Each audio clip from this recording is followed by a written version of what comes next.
Bwana, mambo vipi? Leo nipo maeneo ya Kigamboni, Dar es Salaam, lakini niko kwenye mitaa fulani wanaita mitaa ya Kisota. Nimekuja kupiga story na MC wetu Mkataba MC kutokea hapa maeneo ya Kigamboni, Dar es Salaam. Mkataba alikuwa akifanya vizuri sana kwa ngoma zake kadhaa, nafikiri utakuwa unazifahamu, Safari ya Bichi, Kigodoro na zingine nyingi sana ambazo hapa naweza nikazitaja hapa mpaka kesho. Si unajua. Kwa kama kawaida, Mkataba MC, habari yako? Safi kabisa mzakani. Shwari. Habari za masiku? Tuko salama, tunamshukuru Mwenyezi Mungu, uzima mwingi kabisa ndugu yangu. DJ Azo yuko wapi? Azo yupo sasa hivi. Sasa atakuwa yupo studio kwa sababu anafanya harakati zake kama kawaida, anarekodia vijana, anapenda kupushi vijana. Hivyo yupo Mikwambe, mitaa Mikwambe pale. Anaendelea kupika magoma. Kama kawaida ni mangoma tu sasa hivi. Yaani naweza kusema 2026 hii. Mashabiki zangu wasubiri vitu vikali sana kwa sababu tumejiandaa pia kufanya vitu vikali sana. Sasa chemistry yako na Azo ni kubwa sana. Ni kubwa sana. Naweza ikawa na impact sana kwenye muziki wako nafikiri. Nini siri ya mafanikio ya chemistry yenu? Mimi nahisi kwa sababu tupo karibu sana. Mimi namuelewa sana yeye na yeye anaelewa sana mimi kwenye harakati za utungaji. Mimi nikienda na idea hiyo huwa pia ni mshauri pia tufanye kitu hiki kitakuwa bora sana kwa sababu sisi ni watu ambao tunapenda kuweka ubunifu kwenye kazi zetu. Tutengeneze kitu ambacho pia kipo tofauti, sio kwamba tufanye kama fulani amefanya kitu kama hichi. Kwa hiyo ndio maana unakuta mimi nikifanya kazi na Azo sana tunatengeneza kitu kizuri.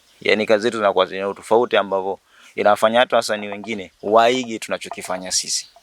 Sasa ni management au ni just wewe na Azo tu pekee? Hapo nikuta mimi na yeye, si ni management tosha. Ni watu ambao kwamba tunajua si muziki wetu tunaupambania vipi tufike.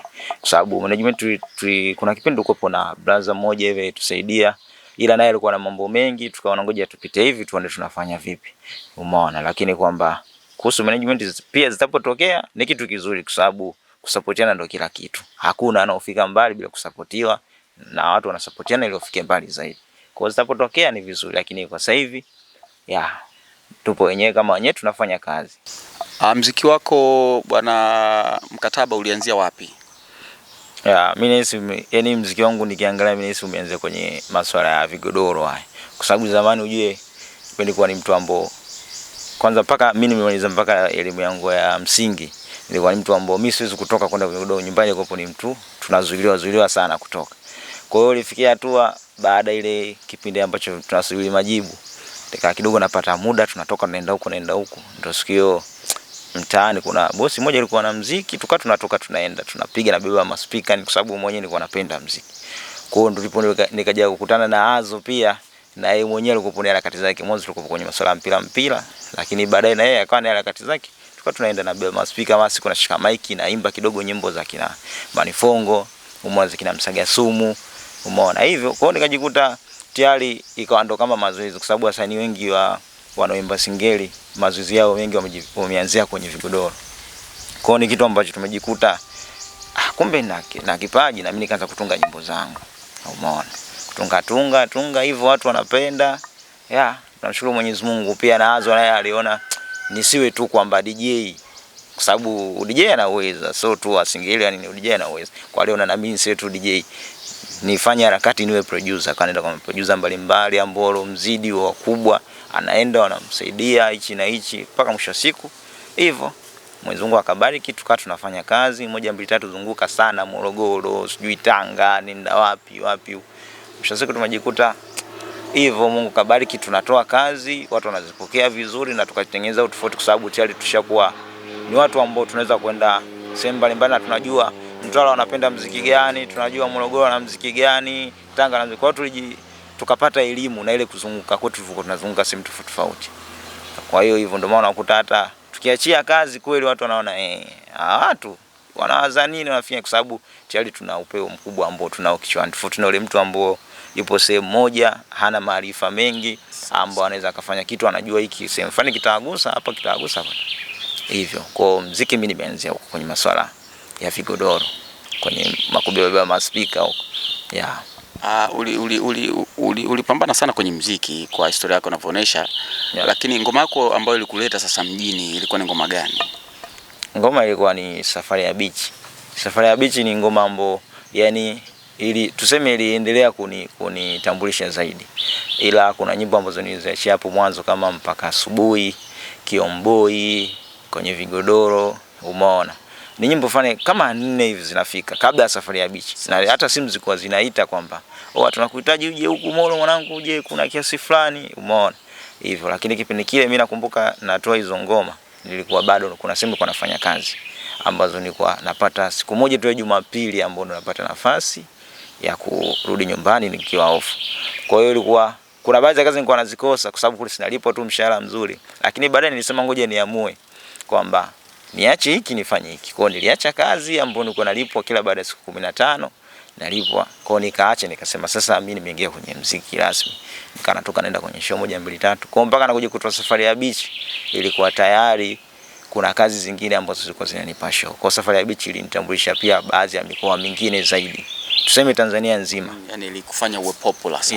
Ya hivyo. Watu wako wa karibu, familia kwa ujumla walichukuliaje wewe hatua yako ya kuacha kazi kwa sababu ya muziki?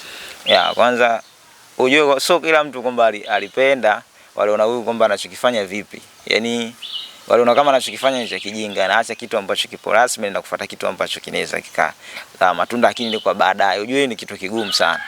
Umeona? Hata kazini nilivyoacha kazi, sehemu nilipokuwa nafanya kazi kule ilikuwa kwanza bosi mwenyewe alikuwa sikumwambia kwa sababu ilikuwa ni ngumu yeye nikimfuata bwana naacha kazi. Kuna mishi moja mbili ilikuwa ni ngumu. Kwa hiyo mimi niliacha tu. Yaani niliona tu siendi kazini. Kwa kuna kijana mwingine nikamwambia bwana wewe endelea. Mimi tu kuna mishi zangu zingine nafanya. Yeye mwenyewe yani hakupenda, ilikuwa ni ngumu. Umeona hivyo. Lakini tunamshukuru Mwenyezi Mungu, ila baada hapo mambo yakawa yanaenda tu vizuri.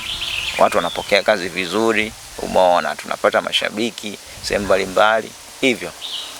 Ilichukua muda gani kutoka siku labda umeifanya au siku umeiachia ile mpaka sasa imefanikiwa kufikia kwenye hatua fulani, wewe unapita kwenye mitaa labda unaisikia, ilichukua hatua gani kuweza kuhiti? Kwa muda mimi nakumbuka kwa sababu mimi nimetoa 2022 kwenye tarehe za mwishoni yani. Disemba ile, umeona. Ilikuwa tarehe za mwishoni yani. Siku tu mimi nimeachia ngoma, nakumbuka nilienda kufanya show Rongoni. Show ya kwanza naenda kuperform. Pia hata watu pia walipokea vizuri. Yaani nyimbo ambayo ndo siku ya kwanza yani tuseme kama na siku kama 3 au 4. Umeona? Kwa sababu ilikuwa tarehe 28 29 kwenye 30 hivi ndo ile kwenye mwaka mpya. Nimeenda nimeperform kweli, umati uliitikia na yani watu nikaona kweli ngoma imewafikia. Lakini hata hivyo pia nashukuru pia baadhi ya wasanii wakubwa ambao maana kazi baada ya kutoa. Ujue mimi ile ngoma hata challenge yangu TikTok hakuna. Sana watu waliofanya hata challenge walikuwa ni wasanii wengi wakubwa kwa sababu waliipenda kazi. Umeona? Hivyo walifanya Zuchu, walifanya wengi, yani wengi tuseme, yani ni wengi. Ambao mimi hata kusema ningekuwa hata na walipa chochote kitu nisingeweza. Lakini ni kazi tu walipenda, ngoma iliwavutia, wengine ma comedian. Umeona? Hata nilikutana nao ni watu ambao sana nawashukuru, baadhi ya watu wanashukuru sana kwa sababu wao ndio mimi wamenifanya kwamba nimefahamika zaidi. Wao kufanya kile kitu kwa ridhaa yao kwa kuwa wamependa ni kazi nzuri. Hivyo waga nashukuru. Kwanza kwangu mimi ni ajabu pia, ni kitu cha ajabu pia kwangu mimi. Na hata kazi zingine hizi nikiangalia sasa hivi kwenye singeli watu wanatoa hit, hakijatokea kitu kama kile. Hakuna mtu yani rekodi hiyo alishaivunja. Yani umetoa kazi ambao waigizaji, wasanii, Bongo Flava, wengine comedian hao. Yani hakuna mtu ambao kwamba kafanya kitu kama kile ambacho wao wenyewe wanaingia kwenye akaunti zao, wana show love, ni wachache. Yani hiyo ipo kwangu tu na haijapinduliwa mpaka sasa hivi. Sawa, Mkataba MC anatoa shukrani sana kwa kujazia tu kwa kile ambacho watu waliweza kushow love kwenye track yake ya Safari ya Beach. Hii kitu ni nzuri sana kwa sababu inawasaidia wasanii wetu au inakuza muziki wetu wa singeli kwa namna moja ama nyingine. Idea ya Safari ya Beach ilitoka wapi? Ujue sehemu ambapo tunakaa kama hivi Kigamboni huko kuna fukwe za beach, watu wanakuja, wanatoka sehemu mbalimbali. Kwa hiyo tukikaa tu wenyewe tunaona watu wanatoka wamekodi makosta huko, wanakuja huku, zile vurugu unavyoona. Kuona mimi pia linikaa kichwani nikasema hiki kitu ambacho watu wanakifanya. Ujue ukiimba kitu ambacho kipo kwenye jamii, watu ni rahisi kukipokea kwa sababu ndio maisha yao ambao yamewazunguka. Umeona? Kwa hiyo inapofikia hatua umefanya hicho kitu watu kupokea na kwa ni rahisi, afu ndo ni maisha ambayo watu wanayaishi kila siku. Kwa hiyo idea nilitokea huko, nilikuwa nikiangalia naona zile vibe watu wanapita na magari, wametoka huko Mbagala, wametoka sijui nani huko Mkulanga wapi, umeona. Hata sisi sometimes tuko tunatoka nenda Bagamoyo huko, tunaenda tukutembea. Kwa kuna vitu nilikuwa nakiviona nasema hiki nikiweka kwenye idea ni kizuri. Kwa hivyo nashukuru kilipokelewa vizuri na ni nyimbo ambayo inaishi mpaka sasa hivi. Kwa sababu nikiangalia kwenye mitandao yangu kila inapofikia kipindi ambacho ni cha sikukuu zozote zile, huaga shani zinazidi kuongezeka, naona ni nyimbo ambayo inazidi kupata namba. Yaani kila unafika sikukuu huaga kama nyimbo inaji-update fulani hivi kwenye mitandao ya kijamii. Kwa hiyo ni kitu ambacho naona kinaishi. Miaka yanaenda lakini ni kitu ambacho kinaishi. Yeah. Lakini hatukuona video ya Safari ya Beach. Yeah. Changamoto ilikuwa nini? Kwa maana mpaka wanachakazi kidogo maslahi yalikuwepo kwa kiasi chake. Yeah. Ina maana kwa upande wa bajeti pengine halikuwa tatizo. Sasa changamoto ya kutoachia video ya Safari ya Beach, manake watu walikuwa na hamu sana.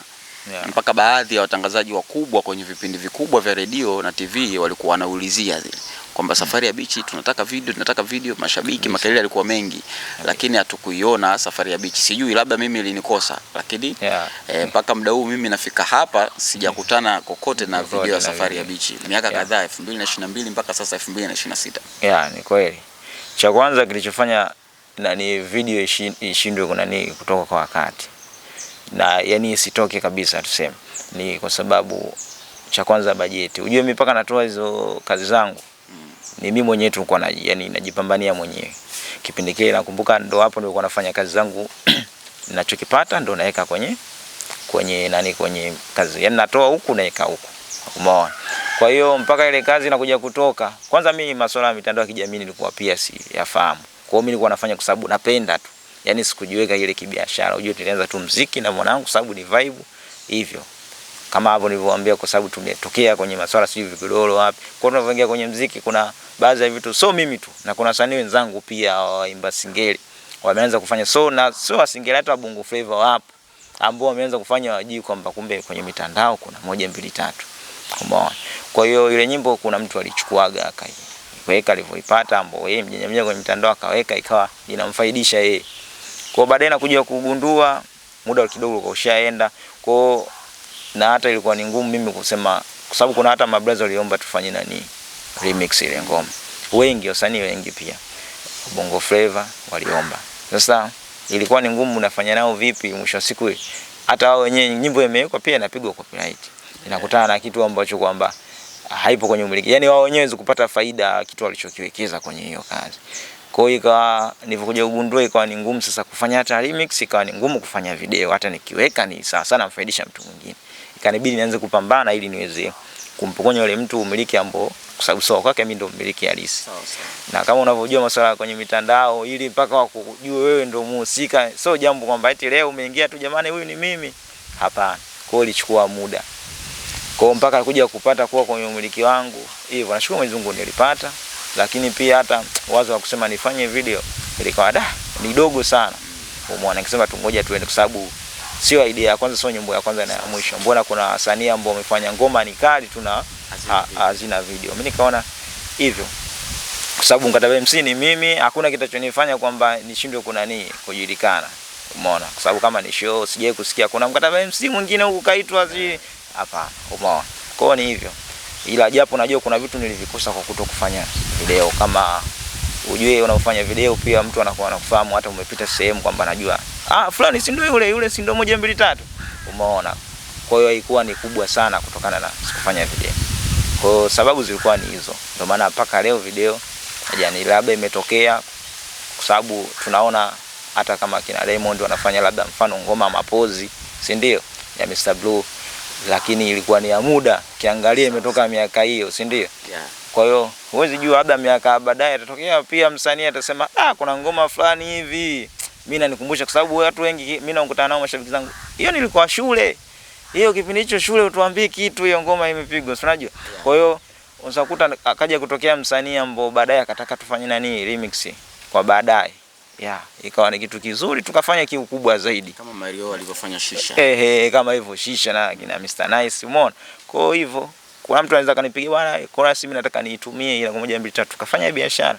Umeona? Au mistari yako ile iliondoka nataka tuifanye ambo labda naye kwa muda huo ana nafasi kubwa kwenye muziki. Tukanani, kwa hiyo nimeiacha tu imekuwa ni hivyo. Sawa. Hebu tuzungumzie pia kuhusu jina lako. Jina Mkataba, nani alikupa jina Mkataba? Mkataba MC. Yeah. Waje majina haya kwa sababu hilo ni jina la utani. Na majina ya utani sana sana uwezo ukajipa mwenyewe. Eti mimi nataka watu wanitanie hivi, hapana. Ukiona mtu kajipa jina, hilo ni jina kaishalitunga. Mimi sasa hivi niiteni fulani. Watamuita ndio, lakini sio wengi wanakupuni hivi. Umeona? Hilo jina nilipata shule. Kwa sababu kipindi nasoma sekondari tulikuwa na dawadau nini, sasa mimi niko nyumbani kwetu. So unajua wazazi ile anakununulia kiatu anakuambia wewe hiki ndugu yangu hiki wewe mpaka unamaliza hiki unacho. So unajua wazazi wetu siku sababu zimetokea maisha yetu magumu sana. Kwa unakuta mzazi akiingia Karume hapo. Yupo apoteze muda mwingi kukutafutia kiatu ambacho anajua wewe utomsumbua. Sawa sawa. Kwa sababu kiatu nilichokuwa nacho ndio nilikopo mwaka wa kwanza, wa pili, wa tatu nacho. Baadaye akasema wangu hichi kiatu Mkataba. Umeona Mkataba. Sasa baada ya hapo ndo ukajikuta watu wakiniona Mkataba.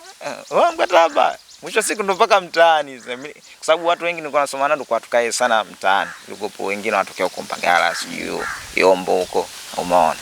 Sasa ilikuwa nikajikuta mpaka mtaani na sikujua ilikuwa vipi mpaka mtaani. Nilikuta tu watu Mkataba. Jina ulilipata kabla sana.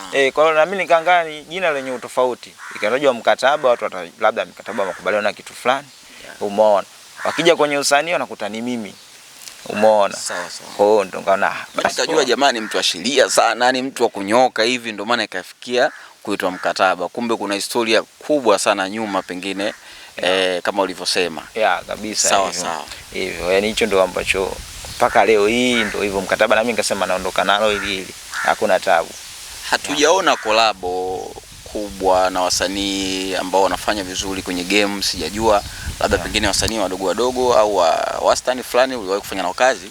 Lakini wale wakubwa hatukuona kama kuna kolabo. Vipi ushirikiano wako na wasanii wenzio Kigamboni lakini pia nje ya Kigamboni labda Dar es Salaam, Tanzania kwa ujumla wake?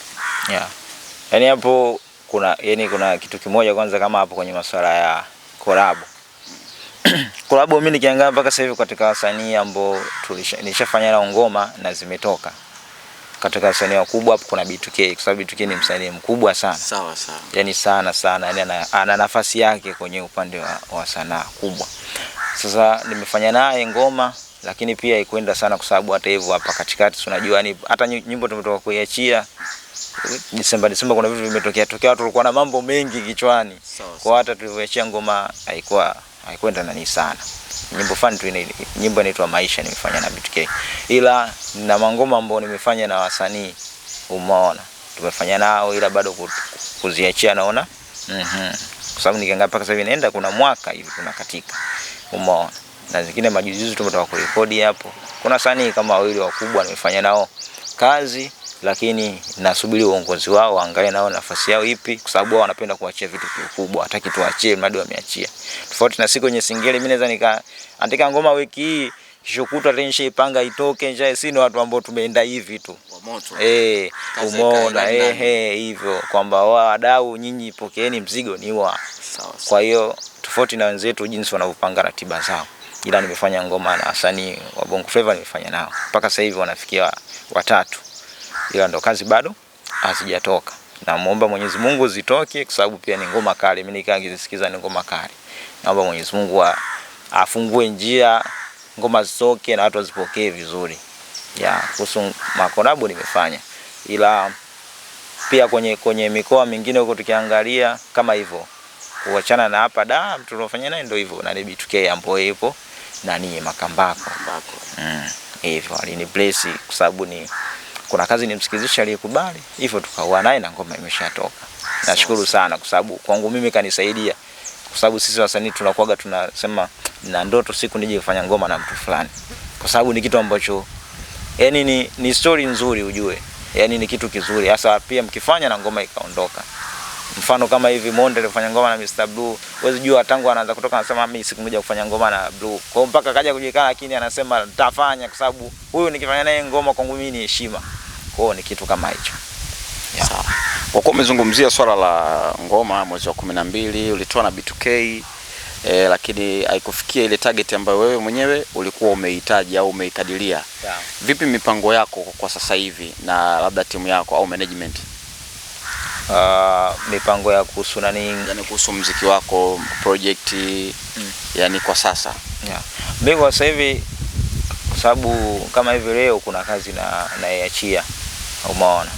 Mpaka mida fulani hivi jioni kuna ngoma fulani naiachia ambapo kidogo tofauti na watu walivyonizoea kwenye uimbaji wangu. Umeona kwenye safari ya sababu zile zinazitaga chene style, yani ni chene sisi kwa sababu watu wa Kigoma chene ni kitu ambacho chenyewe hiyo ni Kiruga. Kwa Mr Chene hapa kile ni Kiruga. Kwa na chene ndo nimeweka ni style za uimbaji wangu na uimba mimi huo ambao umeona nilipokuaga kiskuli ulinishinda kwenye miti, na ndo sasa hivi kuna vijana wengi unaona wanaimba wanapenda kama nilichokuwa nakifanya, yani wale wote wanafanya hizo chene style. Umeona, ila pia hata ukiwauliza muziki wako tunasema na flavor ya kwako kabisa ya chene style. Ila hata ukiwauliza wenyewe ni ngumu kusema hawezi kukiri. Unajua kuna mtu anaweza wanaokili na wachache kwamba dada mimi wangu nafanya kitu lakini navutiwa na unachokifanya. Kwa hiyo wote unawasikia wanaimba design kama hiyo wametoa kutoka kwangu. Mwasisi bwana Mkataba. Yani mimi. Umeona. Chene neno chene maana yake nini? Chene ni kitu chenyewe. Yaani sio watu wa Kigoma, maana mimi ni muha mtu wa Kigoma. Chene ni chene. Hiyo chene. Yaani kitu chenyewe. Ndio maana hata msanii naoimba vitu nazungumzia vyenyewe, yani chene ni chenyewe. Kibinyo Media ni chene. Chene. Hivyo. Kwa hiyo sasa unakuta kama hivyo leo mimi kuna kazi ambayo naiachia, napenda mashabiki zangu wakae katika mitandao yangu ya kijamii wafuatilie. Kuna ngoma naiachia kali sana ambayo ngoma inahusiana na masuala ya mapenzi, mahusiano hivyo. Sasa hivi nimeamua kurudi pia kivingine na kuonesha watu kwamba sio tu jinsi nilivyonizoea hivi basi na uwezo mkubwa zaidi lolote hivyo tu, sio singeli paka bongo flavor. Siku moja tutakuwa kwenda kwenye taarabu au mduara kesho. Yani hivyo tunakutana navyo tu vyote kwa sababu ni muziki tunafanya hivyo. Kwa sababu kichwa changu kinaweza kutunga mashairi hayo. Umeona? Hivyo kwa watu watarajie mpaka mida fulani hivi jioni ya leo tunaachia kitu. Watu wakae kwenye mitandao. Kuna changamoto nimekuwa nikiona miezi kadhaa nyuma hapa. Unakuta msanii sisi upande wa singeli huko. Kwa bongo flavor sijaichunguza sana. Msanii anasema kwenye interview pengine kwenye radio au kama hizi interview za online kama ilivyo hapa Kibinyo Media, anakuambia bwana mimi napatikana kwenye digital platform zote, ngoma hii utaipata. Tena mara mwisho nilikuwa EP ya msanii mkubwa tu. Lakini mpaka leo hii ina miezi miwili EP na haipo kwenye digital platform yoyote. Sasa utakuta YouTube. Na ukikuta kwenye digital platform basi YouTube haipo. Yani hiyo ujue inatokana na nini? Sometimes pia kuna mtu labda uwezi jua yeye na uongozi wake wamenani vipi. Kwa sababu mtu anaweza kapanga mimi niweke katika digital platform zote. Katika kuweka unakuta labda wale ambao aliongea nao kwa ajili waweze kusupport hilo jambo likae 1 2 3 apangilie ratiba zake, kwa vitu vimeenda ovyo na yeye akaamua apuuzie. Au baada ya kutoa sehemu akaona ngoma labda nani hiyo EP yake labda haijafanya vizuri sana. Umeona? Kwa hiyo naye unakuta akaamua yeye akaipotezea. Ujue sasa kwa faida ya muziki wetu wa singeli, unajua tunatamani siku moja muziki wetu usogee kutoka hatua hii kwenda hatua nyingine. Ndio maana hivi vitu tunakuwa tunakumbushia na kuvipigia makelele. Wewe umejipangaje na swala hilo? Mimi kila kitu kiko sawa. Yaani hapo kwa sababu leo kazi yangu inavyotoka tu. Same zote ukiingia Boomplay, ukiingia sijui uko kwenye Spotify, sijui YouTube, kila sehemu ukiandika tu Mkataba MC, ukinitafuta kama mtu anatumia Audiomack, sijui huko nani Mdundo, yani kila sehemu ukiingia unahitaji ngoma yangu mpya hivyo naiachia kazi yangu. Una release na video pamoja au utaanza audio kwanza? Hapo mimi nimeanza na audio pamoja na nimefanya na visual nini wanaita visualizer. Ambao kwamba kidogo yani nakuwa msanii unaimba pia unaonekana japo nani zinakuwa so nyingi yani kama vision fulani. Umeona? Hiyo ndo nimeifanya. Kwa hiyo watu watarajie kuna nini na ngoma yangu nimeachia inaitwa Mapenzi. Watu wakiandika Mkataba MC Mapenzi fresh ngoma wanaikuta hivyo. Ni ngoma ambayo pia ina vitu ambavyo vilinikuta. Nimezungumzia mapenzi, lakini kuna vitu baadhi ambavyo vimenikuta nimevipachika kwenye masuala ya mahusiano. Sawa sawa. Hivyo. Ni ngoma fani ipendwa kwangu mimi, kwanza nipendwa, naipenda. Nikisikiliza pia kuna vitu nakuwa navikumbuka nimevizungumza ambavyo mimi vimenikuta pia. Ni story ya kweli maana yake. Yani ni story ya kweli katika hiyo nyimbo nilichokiimba. Au umetendwa mkataba MC? Au ngoma kufurahia upendo? Hiyo hamna kufurahia huko. Ufurahie nini? Hujaoa bado? Mimi namshukuru Mwenyezi Mungu mpaka sasa hivi kuna mwanamke anakaa naye ila sijaoa. Kwa hiyo historia sio ya huyu unayekaa naye. Sio ya huyo, ni ya huyo ambaye ilipita. Ya zamani. Ila pia ilitakiwa iwe hivyo. Unajua, kuna kipindi nilikaa nisema ujue fahari ya mtoto yeyote wa kiume anapenda pia kutengeneza familia yake. Sio tule upo na wewe kesho upo na wewe na huyu, ni kitu ambacho kibaya sana. Kwa kipindi naanza kutengeneza hizo, kuna mtu ambaye mahusiano alikuwa miaka 5. Kwa mimi kipindi naanza kupambana kutengeneza hivyo, tupo kwenye mahusiano mpaka nakutana na ndugu zake hivi na hivi. Ila dakika za mwisho kwenye finali kule mwishoni ushaandaa kila kitu, nataka uende kupeleka barua. Siku tunakuja unasikia kwamba bwana yule mtu tumesikia kaolewa tena wiki iliyopita tu. Umeona hilo jambo? Haikuwa ni kitu ambacho I say. Afu nakumbuka kipindi inatokea hivyo, mimi napata taarifa hiyo, ilikuwa ndio nimemaliza kushuti video yangu ya Umu tu. Umeona, nilipoanza kujua kuendesha boda ndio tunamaliza, yani jioni kabisa nimemaliza, kuna mtu anakuja anipa hizo taarifa. Angenipa ndio shaichukua. Yani ingekuwa ndio napata hizo taarifa kwamba ni mchana tupo tunashoot, sijui siku ile ingekuwaje. Lakini uzuri taarifa zikuja jioni, nikapokea kilichopokelewa na mimi nikaacha, nikasema nikamshukuru tu Mwenyezi Mungu kwa sababu tayari ishakuwa ni riziki ya mtu, sio riziki yangu. Mwenyezi Mungu kuna kitu alinipangia kingine tofauti na hicho. Amepishana na gari ya mshahara. Hivyo. Kwa labda kama ningekuwa nasema napambania una nani, Mwenyezi Mungu ashasema wewe tunataka upite njia hii. Huku ukienda utofika mbali, kuna ajali moja kubwa sana. Ukingangania ndio hivyo unakutana na kuna sometimes unaacha vitu viende kama vile nani. Kwa hiyo ilinifanya pia nikakaa nikafikia, nilitaka nisimbe, lakini pia nimechombeza vitu vichache, sio kwamba nyimbo nzima nilizungumzia ni mimi hapa. Kuna baadhi ya vitu vichache vinikuta hivyo kabisa. Unaonaje sasa muziki wetu sasa hivi, uwekezaji mnaofanya unalipa? Muziki unalipa kwa sababu ujue Singeli sasa hivi ni muziki ambao tuseme na ikoni pia muziki wa Tanzania. Umeona, Bongo Flava ni muziki wa Tanzania, lakini Singeli ipo kwenye kama asili. Umeona, na muziki ambao kwamba ujue watu wanapenda sehemu wakienda vibe liwepo hivyo. Kwa hiyo muziki unalipa, mashabiki wapo wengi wa kutosha. Sasa hivi Singeli mtu unaweza kuzungumzia mapenzi tofauti na zamani. Ukizungumzia mapenzi hata mashabiki ujue mashabiki nao wamebadilika. Zamani ukizungumzia mapenzi unaonekana nini, analialia, watu wanataka bakola tu, watu ile watu wavurugu, mwambie mtu sijui chomoa panga, sijui muibie mtu, yani masuala kama. Lakini sasa hivi unazungumzia mapenzi kweli na watu wanaelewa ulichokiimba na ulichokifanya, beat imetulia, muziki fulani unaweza kukaa kusikiliza hata na wazazi. Yani Singeli sasa hivi tayari ishakuwa, yani imebadilika, imetoka sehemu ambayo ilikuwa chini sana imepanda juu. Umeona hivyo. Kwa hiyo ni muziki ambao umekuwa, mwanzo tulikuwa tunategemea mnanda labda nao ungeendelea ungebadilika zaidi na zaidi, lakini kidogo wenzetu kama wamesuasua.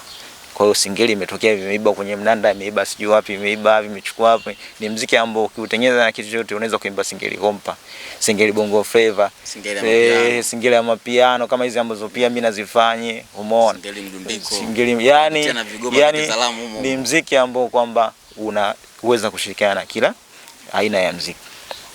Yani ukipeleka kokote wenyewe upo, twende kupeleka huko twende. Umeona hivyo.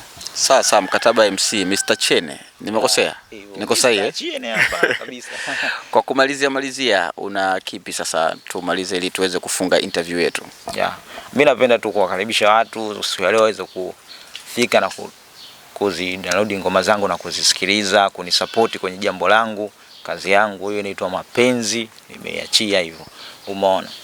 Na wategemee pia kazi nzuri sana, kwa sababu baada ya hapo ninachokifanya ni tunahuzunika kidogo tunafurahi, tunahuzunika kidogo tunafurahi mpaka mwaka unaisha.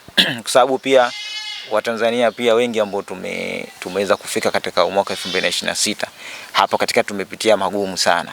Umeona. Kwa hiyo ni mwaka ambao pia Mwenyezi Mungu atusaidie tuweze kufika mbali, na ni mwaka ambao tunatakiwa tufurahie pia, kwa sababu tulipopita sio padogo. Umeona hivyo, kwa sababu mimi nakumbuka hata matatizo machache yaliyotokea haya ilikuwa bado kidogo Azo ningempoteza. Sawa sawa. Ila Mwenyezi Mungu kamponya mpaka leo mzima, nimemunguza mzima, umeona. Hivyo tulikuwa hatukopo da, kwa sababu mimi ni mtu ambaye anafanya show sana mikoani, naitwa sana mikoani tofauti na da. Kwa hiyo nikiendaga kwenye tour zangu 1 2 3 hivi chaka hizi, umeona. Siko tumeenda tukakutana na vurugu hizo za watu, umeona. Lakini nashukuru Mwenyezi Mungu tumerudi wazima mpaka leo hii tumeiona 2026. Jambo la kumshukuru Mwenyezi Mungu. Hivyo kwa tunaombea nchi yetu amani hilo kuwepo, ni kitu kizuri sana. Umeona. Na utulivu, watu sasa hivi tunasikiza ngoma, tunasapotiana kama hivyo Tanzania, ni kitu kizuri sana. Kwa na mimi naomba mashabiki zangu waendelee kunisupport kama wanavyonisupport. Tunaacha. Hebu washauri kuhusu umuhimu wa amani katika nchi yetu. Amani ni kitu kimoja ambacho kikubwa sana. Leo hii mfano tu mtu akwambie, mwanangu mimi sitaki kuona ukienda dukani kununua kitu fulani, ukitoka tu wewe mimi na yani itoke tu mtu akwambie hivyo. Humo ndani huwezi kukata kama mseme hata mtu tu akwambie naweza nikakuwekea chakula ambacho unakula ndani ya miaka 3 usitoke nje. Yaani akwambie tu usitoke nje. Baba, hiyo ni amani moja ambayo yani ni kitu ambacho kidogo amekupa mtihani, unaweza ukawa unakula unafanyije ndani humo, lakini kuna muda utafikia akili na kwambia nataka nitoke tu nje, yani hata nione tu hata binadamu wenzangu. Yani ni roki moja ambayo kubwa sana, mtu uweze kufanya hivyo, yani inakuwa kama ni jela fulani. Sawa sawa. Umeona. Kwa amani ni kitu kizuri sana. Amani inaleta maendeleo. Umeona. Amani inafanya watu wanaweza kubadilika na kujua kwamba mimi ni nani. Umeona. Yani kujijua mimi. Unapokosa amani, kujijua mimi ni nani inakuwa ni ngumu, unakuwa unapambania ili upate amani kuliko kujijua mimi ni nani zaidi. Sawa sawa. Kwa hiyo watu tuendelee kuilinda amani yetu. Amani ndio kila kitu kwenye kila taifa, kila sehemu. Sehemu ambazo hakuna amani, watu hawana maendeleo. Uwezo kupata maendeleo, uwezo ukaimba, uwezo ukafanya biashara kama amani hamna. Uwezo ukaendesha chochote kama amani hamna. Hata ukiwa na kitu chochote cha thamani afu amani hamna, hicho kitu sio kitu. Sawa sawa. Unaweza kuwa na pesa nyingi, amani hamna, utabaki unaziangalia tu ndani. Umeona, kwa sababu mwisho wa siku unahisi kutokana na amani hamna, watu watakuja wataniibia pia. Umeona, hicho chochote nacho thamani. Umeona, kwa amani ni kitu kikubwa sana ambacho kina yani ndani yake kinashika vitu vingi sana. Watu tupende kuidumisha amani yetu, tusipende vurugu. Watu tupende kuidumisha amani yetu, tusipende vurugu. Pole sana MC Mkataba. Pia utuwakilishe, utufikishe salamu zetu kwa Azo, na umpe pole sana. Nafikiri mashabiki wengi walikuwa hawafahamu kwamba Azo alikutwa na matatizo hayo, lakini pia hata sisi Kibinyo Media tunasisitiza amani bado itakuwa kitu muhimu sana katika muda wote. Bila amani hata kulima hauwezi. Vijana wenzetu wajishughulishe katika shughuli za utafutaji, kujiajiri. Fursa zipo nyingi sana, sio lazima uajiliwe. Kwa hiyo sisi hatuna tena la zaidi hapa. Bwana Mkataba MC, tunashukuru sana kwa muda wako, lakini pia mashabiki tunaomba usisahau kusubscribe, kushare na kucomment maoni mbalimbali ambayo sisi tunaweza tukafanyia kazi katika kipindi kingine, tukaleta vitu vizuri zaidi. Tulikuwa hapa maeneo ya Kisota, Kigamboni, Tanzania. This is Kibinyo Media. Nyuma ya kamera director wangu ni director Mchina. Asante sana kwa kuangalia.